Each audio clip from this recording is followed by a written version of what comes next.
Hello বন্ধুরা, myself কনিতে visit করার জন্য তোমাদের সবাইকে জানাই মোস্ট ওয়েলকাম আর অনেক অনেক ভালোবাসা। কেমন আছো তোমরা সবাই? আশা করছি তোমরা সবাই খুব ভালো আছো। যেহেতু ভিডিওটা তোমরা রাত্রে পাবে, আজকে তো রামনবমী ছিল, রামনবমী তোমাদের কেমন কেটেছে আমাকে জানিও। এবার তোমরা ভাবতে পারো কি ব্যাপার, 24 ঘন্টা কেটে গেল কিন্তু আমার ব্রড ভিডিও আসছে না কেন। হ্যাঁ, মানে সত্যি কথা বলছি তোমাদেরকে, রাত্রিবেলা আমার একদমই ঘুম হচ্ছে না।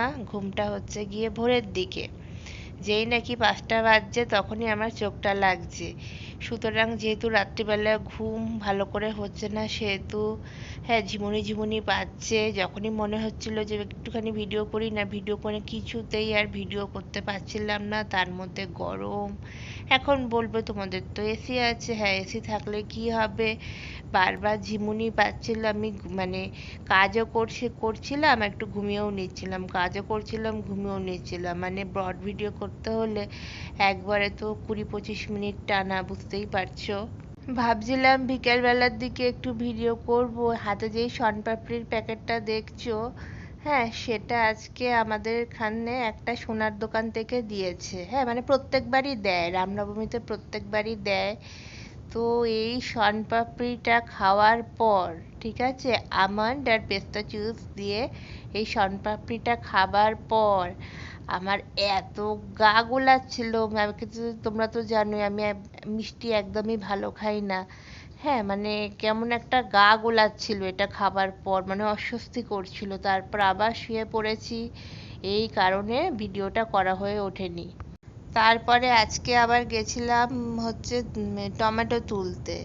টমেটো গাছ সব মরে গিয়ে কি অবস্থা হয়েছে, সেই মানে মানে দুটো গাছই মরে গেছে এত গরমে। যাই হোক, অল্প অল্প ছোট ছোট কটা ছিল, সেইটাও নিয়ে এসেছি। যখন টমেটো আর কাঁচা লঙ্কাটা প্যাকেটের মধ্যে, আজকে প্যাকেট নিয়ে গেছিলাম, অন্যান্য দিন বাটি ফাটি নিয়ে যাই। আজকে যে প্যাকেটে করে যখন টমেটো আর লঙ্কা তুলে নিয়ে আসছি, মনে হচ্ছিল কি যে বাজার থেকে টমেটো আর কাঁচা লঙ্কাটা কিনে বাড়িতে আনছি। হ্যাঁ মানে একদম বাজার থেকে কেনার মতনই ফিলটা আসছিল। আচ্ছা, এবার তোমাদের হয়তো জানতে ইচ্ছা করবে যে আজকে আমাদের বাড়িতে কি রান্না হয়েছে। আদৌ কি রান্না হয়েছে, কারণ কোনো তো রেসিপি শেয়ার করিনি তোমাদের সাথে। হ্যাঁ, আজকে হয়েছে মোচা আর ভাত। মোচাটা নিরামিষ মোচাই করেছি, চিংড়ি মাছ টাছ কিছু দেওয়া হয়নি। মানে ওই প্রথমে দিয়েছিলাম মোচার মধ্যে সাদা জিরে, মানে তেলে ফোড়ন দিয়েছিলাম, সাদা জিরে শুকনো লঙ্কা, তারপর আলুটা লবণ হলুদ দিয়ে ভেজেছিলাম।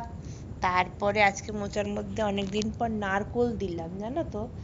হ্যাঁ, কিরকম নারকোল দিয়েছি বলো তো। মানে অনেক মানে সরস্বতী পুজোর সময় নারকেলটা আনা হয়েছিল, তো নারকেলটা কোনোভাবেই আর খাওয়া হয়ে উঠছিল না। তোমরা তো জানোই নারকেলটা যেহেতু ফলের মধ্যে পড়ে, সেহেতু আমি তো ফল একদমই খাই না, বাট কোনো কিছুতেই দেয়া হয়ে ওঠেনি। তারপর নারকেলটা যখন ভাঙলাম তখন দেখি কি পুরো নারকেলটা শুকিয়ে গেছে, ভেতরের জল সব শুকিয়ে গেছে, খড়খড়ে হয়ে গেছে একদম শুকিয়ে। তারপর ওই নারকেলটাই কাটারি দিয়ে ভাঙলাম, ভেঙে তো দেখলাম যে পুরো শুকিয়ে। তারপরে যেই নাকি বের করেছি, বের করে ছোট ছোট করে পিস পিস করে বটি দিয়ে ছোট ছোট পিস পিস করে কেটে তারপর ওই আলুর উপরে দিয়েছিলাম। আলু আর নারকেলটা বেশ ভাজা ভাজা হয়ে গেল, তারপরে দিয়েছিলাম মোচা, তারপর দিয়েছিলাম লবণ হলুদ, ব্যাস এটাকে একটু ভালো করে নাড়িয়ে চাড়িয়ে তারপরে নামিয়ে নিয়েছি। ঘি গরম মশলা কিছুই দিইনি। সত্যি কথা বলতে কি, গরম মশলার গুঁড়ো না বাড়িতে ছিল না, ঠিক আছে। মানে শাহি গরম মশলাটা আমি যেহেতু লাস্ট রান্নায় মাছের মধ্যে দিয়ে দিয়েছিলাম, তোমরা তো দেখেইছিলে, তো দেখলাম গরম মশলা একদমই ছিল না। আমি ঘিও দিইনি, মানে ঘিটা কিরকম দিয়েছি বলো তো, ভাতের সাথে মেখেছিলাম, ওই ঘি দিয়ে ভাতটা মেখেছিলাম, ওটাই যা, মানে ডাইরেক্ট মোচার মধ্যে ঘি দেওয়া হয়নি। আমি আবার ভাবছিলাম কি যে যখন শুয়ে আছি ঝিমুনি পাচ্ছে, বসে ভিডিও করতে ভালো লাগছে না, ভিডিওটা শুয়ে শুয়েই দেবো। হ্যাঁ, তোমাদের সাথে তো মানে একদম সমস্ত কিছু আপডেট দেওয়াটা আমার কাজ, তো শুয়ে শুয়ে ভিডিওটা করব। তারপরে আবার মনে হলো যে শুয়ে শুয়ে ভিডিওটা করব, তোমরা কি ভাববে না ভাববে। তারপর একটা কেমন যেন নিজের মধ্যে অস্বস্তিও হলো, কারণ কোনোদিনও তো শুয়ে শুয়ে ভিডিও করিনি। তো যাই হোক, এতদিন ধরে যেমনই হোক বসে ভিডিও করে অভ্যস্ত, তো শুয়ে শুয়ে ভিডিও করতে ঠিক পারলাম না আজকে। তারপরে একজন যিনি আমাদের বাড়িতে সকালবেলা চা খেতে আসেন, হ্যাঁ, তোমরা জানো কিন্তু তোমরা তাকে চেনো না। তো তাদের বাড়ির কাছে একটা মন্দির আছে, সেটা হচ্ছে হনুমান মন্দির। তো হনুমান মন্দিরে আজকে রামনবমীর পুজো হয়েছিল, মানে জয় শ্রীরাম, ঠিক আছে, সেই হিসাবে রামনবমীর পুজো হয়েছিল। প্রসাদ নিয়ে এসছে। যখন প্রসাদ নিয়ে এসেছিল তখন কটা বাজে বলো তো? ওই সন্ধ্যে 6টার মতো, মানে ওই 6টা নাগাদই সন্ধ্যেটা হবে হবে করে। তো বিকেল গড়িয়ে তখন 6টা সন্ধে হয়েছে, তো ওই টাইমে এসছে। হ্যাঁ, এবার আমি তো জানি না যে সে প্রসাদ আনবে না কি আনবে, আমি হয়তো মনে করেছি যে এমনি হয়তো চা খেতে এসছে। তারপরে দেখছি হাতে একটা বড় ক্যান। আমাকে বললো, এই নাও প্রসাদ, আমাদের ওখানে পুজো হয়েছিল তো। হ্যাঁ, আমার কাছে কথা হচ্ছে, তার যদি প্রসাদ দেওয়ার মেন্টালিটি হয় তাহলে যখন ভোগটা রান্না হয়েছিল, হ্যাঁ, তখনই তাহলে গরম গরম দিয়ে দিতে পারতো। হ্যাঁ, এখন দেখছে যে মানে ভোগটা মানে শেষের পর্যায়ে, হ্যাঁ, ভোগটা শেষের পর্যায়ে আর লোক নেবার নেই, সেই হিসাবে দিয়ে গেছে। মানে সত্যি কথা বলতে কি, খিচুড়ি খেতে আমি এত ভালোবাসি, এত ভালোবাসি, আমি বেড়েও নিয়েছিলাম খিচুড়িটা খাবার পর। খিচুড়িটা দিয়ে জল কেটে গেছে, বুঝতে পেরেছো? খিচুড়িটা জল কেটে গেছে। খিচুড়িটা কিচ্ছু দেয়া নেই, একদম প্লেন, শুধু জাস্ট অল্প একটু কড়াইশুঁটি দেওয়া। হ্যাঁ, এবার তোমরা অনেকে বলবে যে হ্যাঁ, ভোগের প্রসাদ এরকম বলছো না। ভোগের প্রসাদ বলে বলছি না, মানে সেটা কোনোভাবেই খাবারের উপযুক্ত না। আর দিয়েছিল খিচুড়ির সাথে আরও অনেক কিছুই দিয়েছিল, যেরকম খিচুড়ি দিয়েছিল, 5 রকমের ভাজা দিয়েছিল, লাবড়া দিয়েছিল, চাটনিটা দেয়নি, আলু ফুলকপির তরকারি আর পায়েস। ও আর দিয়েছিল হচ্ছে সন্দেশ। তারপরে আর কি যা হয়, তোমরা তো জানোই আমি খাবার নষ্ট করা পছন্দ করি না, বাট আজকে ফেলতে হলো। মানে আমি ছোট থালার 1 থালা খিচুড়ি নিয়েছিলাম, পুরো 1 থালা খিচুড়ি আমায় ফেলে দিতে হয়েছে। পুরো খিচুড়িটা দিয়ে জল উঠে গিয়ে মানে মানে রান্নাটাও ভালো হয়নি, তার মধ্যে আবার খিচুড়ির মধ্যে চিনি দিয়ে দিয়েছিল, মানে মিষ্টি মিষ্টি লাগছিল।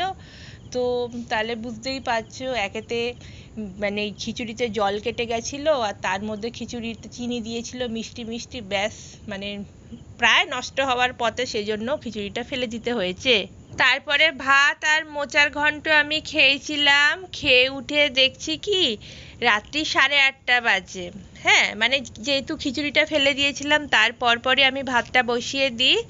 ভাত খেয়ে 8:30টার সময় যখন উঠেছিলাম তখন এত জোরে ঘুম পেলো, আমি 1 ঘন্টা একদম পুরো ঘুমিয়ে নিয়েছি। তারপরে ঘুম থেকে উঠে একটা দারুণ সারপ্রাইজ পেলাম। সেই সারপ্রাইজটা হচ্ছে কারেন্ট অফ। মানে ভাবতে পারবে না, এখানে 8 ঘন্টার জন্য কারেন্ট গেছে। হ্যাঁ, মানে গরমে হাঁসফাঁস করতে করতে তো মানে একদম যা অবস্থা আমার, কি আর বলবো তোমাদের।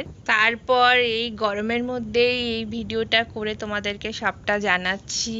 তো তোমাদের অনেকেরই মানে হয়তো কৌতূহল হচ্ছে যে টাইটেল আর থাম্বনেলে যেটা আছে, হ্যাঁ একদমই তাই। আজ থেকে 2 বছর আগের এই দিনে একটা মারাত্মক ঘটনা ঘটে গেছিল আমাদের পরিবারে। হ্যাঁ, মানে সেই দুঃখের ঘটনাটা তোমাদের সাথে আমি নেক্সট ভিডিওতে শেয়ার করব, কেমন? মানে ওই ভিডিও যখন করব তখন অনেকটা এনার্জির দরকার, আর আজকের এত গরম, এত গরম। হ্যাঁ, মানে তোমাদেরকে যখন দেখো একটা মানে কন্টেন্টে ভিডিও করলে, মানে একটা টপিক্সের উপর ভিডিও করলে সেটা পার্ট টু পার্ট সবটাই তোমাদের কাছে তুলে ধরতে হয়। কিন্তু আমার কাছে কথা হচ্ছে যে একটু বলবো আর আরেকটু বলবো না, সেটা করলে চলে না। যখন বলবো সবটাই তোমাদেরকে বলবো। তো এটা আগামীকাল আসবে সেই ভিডিও। তো অনেকে তো বলছে যে গরম বেশ অনেক দিন পর্যন্ত থাকবে, অনেক দিন পর্যন্ত থাকবে, মানে তীব্র দহন যেটাকে বলে। হ্যাঁ, সেইটার কারণে, বাট যাই হোক, তোমরা ভিডিও পাবেই, যত গরম হোক আর যত যাই হোক। আমি যখন তোমাদেরকে কথা দিয়েছি ভিডিও দেব, তো অবশ্যই দেব। তো আজকের ভিডিওটা যদি তোমাদের ভালো লেগে থাকে তাহলে আমাকে লাইক, কমেন্ট, শেয়ার, সাবস্ক্রাইব করবে। সাবস্ক্রাইব করার পর অতি অবশ্যই অল নোটিফিকেশানটাকে ক্লিক করে দেবে। তো যাই হোক, আমি শর্ট ভিডিও করি, শর্ট ভিডিওগুলো তোমরা অবশ্যই চোখ রাখবে। তোমরা সবাই ভালো থেকো, সুস্থ থেকো, আনন্দে থেকো, হাসি খুশিতে থেকো, ঠিক আছে? দেখা হবে আগামীকাল। চলো, টাটা, বাই। চলো টাটা।